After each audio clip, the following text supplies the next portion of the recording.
Hello दोस्तों, मैं हूँ दिनेश केवरा। आप सबका स्वागत है इस कार्यक्रम में सीधी बात दिनेश केवरा के साथ। न्यूज़ टाइम के इस टॉक शोज़ में आज सुबह की शुरुआत कुछ ऐसी हुई है जो अप्रत्याशित है, अलग है। इससे पहले कि मैं कार्यक्रम को प्रारंभ करूँ, मैं सभी भाई-बहनों को, सभी दर्शकों को गुरुपुरब की बधाई देता हूँ। गुरु नानक देव जी की बर्थडे जयंती की उनको बहुत-बहुत बधाई देता हूँ। ईश्वर उनके ऊपर अपनी आशीर्वाद बनाए रखे और इसी कड़ी को आगे बढ़ाते हुए आज सुबह-सुबह प्रधानमंत्री मोदी जी ने एक और फैसला राष्ट्र के नाम संदेश में सुना दिया कि हम 3 कृषि बिल जनता के हित में वापस ले रहे हैं। जब ये बिल आए थे, फार्म बिल जिन्हें किसानों को किसान कानून कहा जाता है, तब भी इन्हें मास्टर स्ट्रोक कहा गया था। अब कुछ लोग जब विथड्रॉ हुए तो इन्हें भी मास्टर स्ट्रोक कह रहे हैं। कुछ कहते हैं जब लाए गए थे तब नेशनल इंटरेस्ट में लाए गए थे, अब विथड्रॉ किए गए वो भी नेशनल इंटरेस्ट में किए गए हैं। खैर, फैसले तो ऐसा लग रहा है कि अब यहाँ पर सब लोग नहीं, एक ही व्यक्ति लेता है। और इन विषयों के ऊपर बात करने के लिए आज हमारे साथ जो एक खास शख्सियत मौजूद है, मुझे लगता है कि मैं तो उन्हें हमेशा अपना भीष्म पितामह कहता हूँ, खास तौर से पत्रकारिता के क्षेत्र का। तो श्रवण गर्ग जी, आपका स्वागत है बहुत-बहुत। गर्ग साहब, कैसे हैं आप? मैं ठीक हूँ, बिल्कुल ठीक हूँ। सबसे पहले आपको गुरुपुरब की बधाई हो। बहुत बहुत आपको और भी ढेर सारी और तमाम सिख भाइयों को बधाई। जी, उनके उनकी उपलब्धि है ये जो हुआ है। जी, ये सिख भाइयों की उपलब्धि है। वो उन लोगों में, सिख भाइयों में जो लड़ाई का जज्बा है। जी, हमारी जो आर्म फोर्सेस हैं, एयर फोर्स हैं, नेवी है, उसकी जो ताकत है जी, और सिख भाइयों में अपनी जान देने का जो जज्बा है, पंजाब के घर घर में। मैं तो रहा हूँ पंजाब में, इसलिए मुझे पता है कि किस तरह से वो, और गुरु तेग बहादुर जी का बलिदान तो खैर जी, सबको पता ही है। उन जी, तो इसलिए गुरु पर्व पर एक बड़ा काम अ, हुआ है, क्योंकि आपको याद हो तो इसी महीने संविधान दिवस पर किसानों का आंदोलन शुरू हुआ था। जी, और गुरु पर्व के मौके पर प्रधानमंत्री ने ये कहा था कि बर्लिन की दीवार अगर गिर सकती है, वो करतारपुर के बारे में कहा था, तो करतारपुर की दीवार क्यों नहीं गिर सकती है। जी, तो प्रधानमंत्री भारत पाकिस्तान की दीवार तो गिरा रहे थे, पर देश में दीवारें खड़ी कर रहे थे। बिल्कुल। अपने लोगों के बीच में दीवारें खड़ी कर रहे थे, और अपने ही लोगों के बीच में अ, उनकी पार्टी एक दीवार बन के खड़ी हो रही थी। जी, तो आज गुरु पर्व के मौके पर, अभी 2 दिन पहले ही हमने गुरु पर्व मनाया है, 17 तारीख को। और अ, मुल्क को इससे बड़ी कोई अ, गुरु के सम्मान में इससे बड़ा और कोई तोहफा नहीं हो सकता था कि उसके बंदों को, जो पिछले 1 साल से संघर्ष किए हुए थे, कोई 700-800 लोगों की जानें चली गई। दिनेश जी, ये भारत का आज़ादी के बाद का पहला बड़ा आंदोलन है। कोई जी, इसके बारे में बिल्कुल। कभी लिखेगा जी, कि जो बिना सांस लिए और बिना अपना ध्यान हटाए हुए एक ही जगह पर कायम रहा। मतलब, गांधी जी के आंदोलन स्वराज पर केंद्रित थे, पर वो अलग अलग दिशाओं में चलते रहे। पर ये जो आंदोलन है किसानों का, जिसका कि फायदा पूरे मुल्क को मिलने वाला है, और अभी ये लड़ाई बाकी है। इसलिए बाकी है कि अभी एमएसपी पर फैसला होना बाकी है। बिल्कुल। ये कृषि कानून पास किए गए हैं, पर एमएसपी पर फैसला होना बाकी है। जी। अब ये तो किसान भाइयों को तय करना है कि उनको क्या करना है, पर सरकार ने चाहे जिस मजबूरी में ये फैसला उठाया हो, और ईश्वर करे सरकार के सामने इस तरह की मजबूरियां आती रहें, बिल्कुल। तो देश में थोड़ी प्रजातंत्र होने की एक गुंजाइश बनी रहेगी। और हर तानाशाह कहीं ना कहीं अंदर से अपने कमजोर तो होते ही है। इंदिरा गांधी भी बहुत कमजोर थी। जी।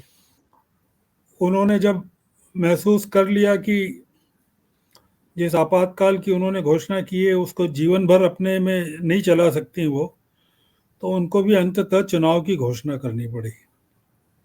बिल्कुल। तो ये जो हुआ है आज, ये बहुत ऐतिहासिक अवसर है। और इसका स्वागत भी किया जाना चाहिए, पर एक चिंता भी देखनी चाहिए कि क्या हो रहा है देश में। एक कानून संसद में किस तरह से पारित होता है, जी।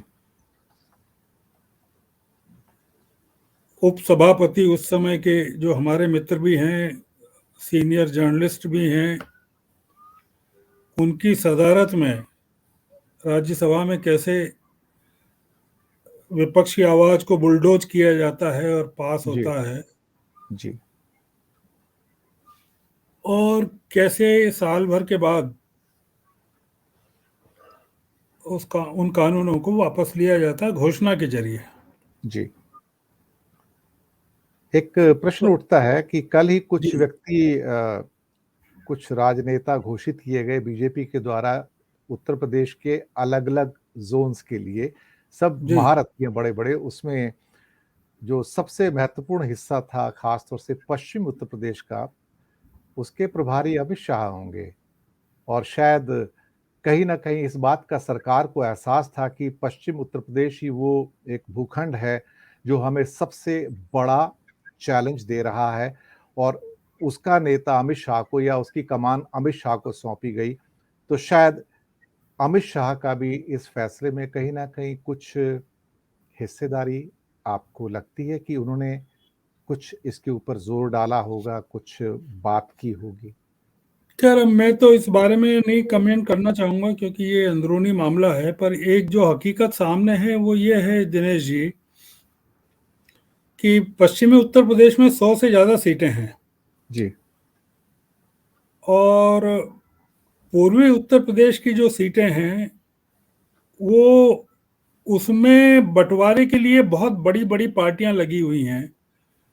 समाजवादी भी है, कांग्रेस भी है, बहुजन समाजवादी पार्टी भी है, आम आदमी पार्टी भी है, भारतीय जनता पार्टी भी है।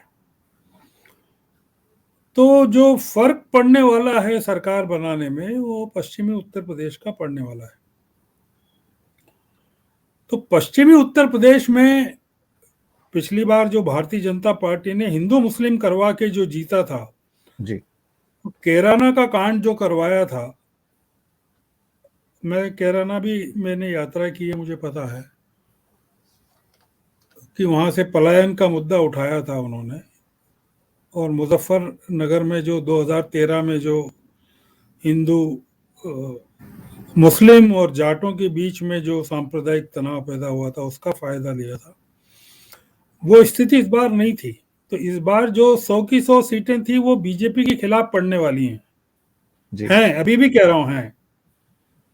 इससे वर्तमान से उनके हालात अगर चेंज हो गए हों, हो जाएंगे तो मैं नहीं कहता, पर एक चीज जो बनेगी वो पश्चिमी उत्तर प्रदेश में अभी तक बीजेपी का कोई नेता घुसने की हिम्मत नहीं कर पा रहा था, जी। अब प्रवेश कर पाएगा। जी। तो एक थोड़ा सा जिसको कहना चाहिए कि वहां का जो तनाव है वो शिथिल होने वाला है, डाइल्यूट होने वाला है। और अमित शाह के लिए वहाँ जो मैदान है थोड़ा सा अनुकूल हो जाएगा हुँ। वहाँ प्रवेश करने के लिए। तो उस नाते मैं मानता हूँ कि आप जो कह रहे हैं वो सही होगा कि अमित शाह का कोई इसमें रोल रहा हो। अब वापस आते हैं 3 कृषि कानूनों पे। संसद के द्वारा पास किए गए कानून, राष्ट्रपति जी के द्वारा हस्ताक्षर किए गए कानून। जब ये कानून वापस लिए जाते तो उसका भी एक पूरा उसका प्रोसीजर तरीका है, उसका तरीका तरीका है। होता है, क्योंकि वहां पर उस पे फिर मंत्रिमंडल की बैठक में उस चीज के अप्रूवल होते हैं, लीगल ओपिनियंस ली जाती हैं, ड्राफ्ट्स बनाए जाते हैं, और तब कहीं जाके, क्योंकि कानून बनाना जितना आसान है उसको वापस लेना उससे ज्यादा मुश्किल है। क्योंकि सरकार से थोड़ा बहुत संबंध मेरा भी रहा है, तो उस नाते मैं कह सकता हूं कि किसी भी कानून को वापस लेना या रिपील करना बहुत मुश्किल है, इतना आसान नहीं होता है। तो यहाँ तो मुझे लगता नहीं कि कोई ऐसा आभास मिला हो, कोई बैठक हुई हो, कोई अप्रूवल हुआ हो। तो क्या ये सारी चीजें एक ही व्यक्ति के द्वारा हो रही हैं? गर्ग साहब? ये ये सर ऐसा है कि शादी करना आसान है और तलाक लेना मुश्किल बिल्कुल, बिल्कुल। है ना। तो शादी तो आप आर्य समाज में भी कर सकते हैं, पर तलाक कोर्ट में लेना पड़ता है। जी, तो इसमें क्या है सर कि अभी सुप्रीम कोर्ट का स्टे भी है इस पर, जी, कानूनों पर। तो इसमें न्यायपालिका भी इन्वॉल्व है, जी, और संसद तो है ही, और मंत्रिमंडल की कब बैठक हुई, उसमें कब फैसला लिया गया। तो मैंने आज ट्वीट किया है कि एक लॉकडाउन भी राष्ट्र में घोषणा हुई थी, उसके जरिए हो गया। नोटबंदी भी घोषणा प्रधानमंत्री की हुई, हो गया। और ये 3 कानून भी प्रधानमंत्री की घोषणा के जरिए हो गया राष्ट्र के नाम। आपका तो मैंने ट्वीट ही मेरा प्रश्न बनता है, एक्चुअली देखा जाए तो हाँ, तो उसी मैंने वही लिखा है प्रेरणा कि लेके आया है। मैंने कहा कि भाई ये जो देश है वो ट्वीट से चल रहा है, राष्ट्र प्रधानमंत्री की राष्ट्र के नाम संदेश से चल रहा है, संसद से नहीं चल रहा है। जी, ये कोई बहुत अच्छी बात नहीं है। एक सुबह घोषणा होती है कि प्रधानमंत्री राष्ट्र को संबोधित करेंगे। अब लोगों को पूरे समय टेलीविजन खोल के रखना पड़ेगा कि किसी भी समय प्रधानमंत्री कुछ भी बोलने के लिए खड़े हो सकते हैं। जी, जी, जी, तो ये जो एक चीज है कि जो देश में डेमोक्रेटिक इंस्टीट्यूशंस हैं, जुडिशरी है, पार्लियामेंट है, विधानसभा है, कैबिनेट है, संसद सदस्य हैं, आप उनको पूरा का पूरा नजरअंदाज करके देश को एक व्यक्ति, 2 व्यक्ति, 4 व्यक्ति चलाएं, तो चाहे फैसला अच्छा लें या खराब लें, मैं फैसले की बात नहीं कर रहा हूं। मैं अच्छे फैसले को भी गलत इसलिए मानता हूं कि आपने जिस तरह से लिया वो गलत फैसला है। तो गलत तरीके से लिया हुआ अच्छा फैसला भी गलत है। तो जी, इसलिए ये जो पूरा का पूरा मामला है कि मंत्रिमंडल की बैठक कब हो गई, कब क्या हो गया, किसी को पता नहीं है। मतलब कैबिनेट के लोगों को ही पता नहीं है कि क्या होने जा रहा है। नोटबंदी हुई थी तब कैबिनेट को पता नहीं था। जब लॉकडाउन हुआ था लॉकडाउन तब भी पता नहीं था। लॉकडाउन हुआ तब भी पता नहीं था। तो हो क्या रहा है देश में, कोई सवाल पूछेगा कि नहीं पूछेगा कि भाई अंततः हो क्या रहा है।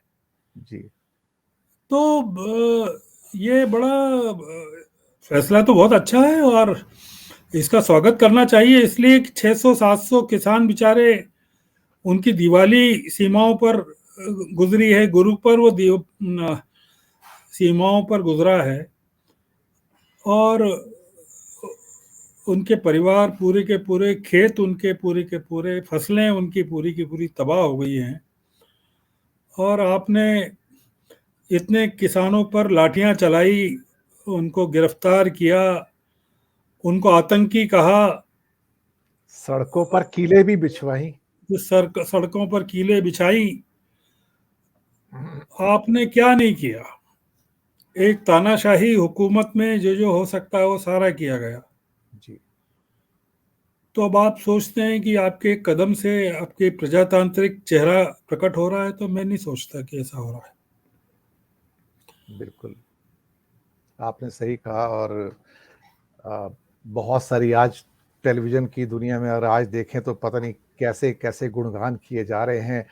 कोई मास्टर स्ट्रोक कह रहा है, कोई नेशनल इंटरेस्ट में ये कह आप रहा है, सोचिए ना कि कोई ये पूरा कोई मीडिया, पता ये नहीं है। ये ये जी जो जी जी। मास्टर स्ट्रोक बताने वाला मीडिया है, जो इस पर दंगल करवाता था, बहसें करवाता था किसानों के खिलाफ, वो थूक चाटने वाला है। आज ये चाटना शुरू कर दिया होगा उसने। मैं तो खैर बिल्कुल देखता आपको नहीं हूँ दिनेश जी ये चैनल्स, तो इसलिए मुझे पता नहीं है, पर जो लोग देखते हैं उनको तो आश्चर्यचकित हो रहे होंगे कि भाई जो प्रोस्टिट्यूट्स हैं वो भी इतनी जल्दी अपना कैरेक्टर नहीं बदलती हैं। बिल्कुल। तो बात आपने बिल्कुल सही कही। तो दोस्तों, अभी तो सुबह गुजरी है, दोपहर हुई है और बहुत कुछ होना बाकी है। अभी तो प्रधानमंत्री जी ने बात कही और अभी से उनके कई मंत्रीगण आके तारीफों के ऐसे पुल बांध रहे हैं कि जैसे पता नहीं हिंदुस्तान को एक नई आज़ादी मिल गई हो। खैर, कृषि मंत्री को इस्तीफा दे देना चाहिए। कृषि सचिव को इस्तीफा दे देना चाहिए अगर कोई मॉरल ग्राउंड है तो। वो तमाम लोग जो इसकी वकालत कर रहे थे, जो कमेटियां बना रहे थे, उन सब लोगों को अगर कोई नैतिकता उनमें बाकी है तो इस्तीफे दे देना चाहिए और राजनीति से संन्यास ले लेना चाहिए। अब खैर वो इस भारतीय जनता पार्टी में इस्तीफा देने की और नैतिकता की परंपराएं समाप्त हो चुकी हैं। खैर, इन्हीं शब्दों के साथ हम लेंगे विदा और हम शुक्रिया अदा करेंगे गर्ग साहब का। उन्होंने कीमती समय सुबह-सुबह हमारे लिए निकाला। कोई आखिरी टिप्पणी 30 सेकंड में आप कहना चाहें हमारे दर्शकों के लिए ज़रूर कहिए। नहीं, मैं तो कह रहा हूं कि ये सारी चीजें इसलिए होती है कि नागरिक जागरूक नहीं होते हैं। वो घोषणाओं को भी स्वीकार कर लेते हैं और घोषणाएं वापस लेने को भी स्वीकार कर लेते हैं। जी, तो ये अगर उन्होंने अपना सब कुछ सरकार पर छोड़ दिया है कि सरकार ही खराब करेगी और सरकार ही अच्छा करेगी, तो उन लोगों को किसानों से थोड़ी सीख लेना चाहिए। वो भी परिवार वाले लोग हैं, उनके भी बच्चे हैं, और कई किसानों के तो बच्चे विदेशों में हैं। मतलब बिल्कुल, पंजाब के हर घर से एक बच्चा बाहर है। वो बच्चे क्या सोचते होंगे अपने पेरेंट्स के बारे में कि वो कहाँ संघर्ष कर रहे हैं।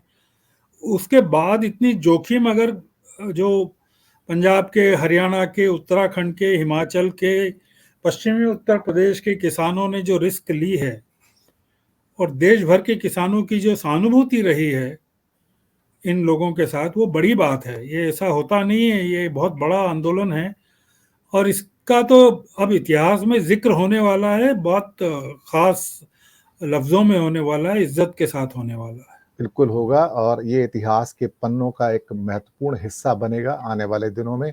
ये किसान आंदोलन जो था दुनिया के सबसे लंबे आंदोलनों में से एक था और इसको अपनी विशेषताओं और बहुत सारी चीज़ों के लिए हमेशा याद किया जाएगा, बल्कि ना जाने ये कितने और आंदोलनों को प्रेरित करेगा और भारत के अंदर सोई हुई भारत की जनता को जगाएगा कि हाँ, भारत के नागरिक अभी ज़िंदा हैं, उनकी आत्मा ज़िंदा है। अगर वो उठ खड़े हों तो किसी भी सत्ता को झुका सकते हैं। इन्हीं शब्दों के साथ लेंगे विदा और गर्ग साहब का करेंगे शुक्रिया अदा कि बहुत उन्होंने बहुत शुक्रिया, बहुत बहुत शुक्रिया। कीमती समय नमस्कार। निकाला। बहुत-बहुत धन्यवाद हमारे साथ रहने के लिए। शुक्रिया।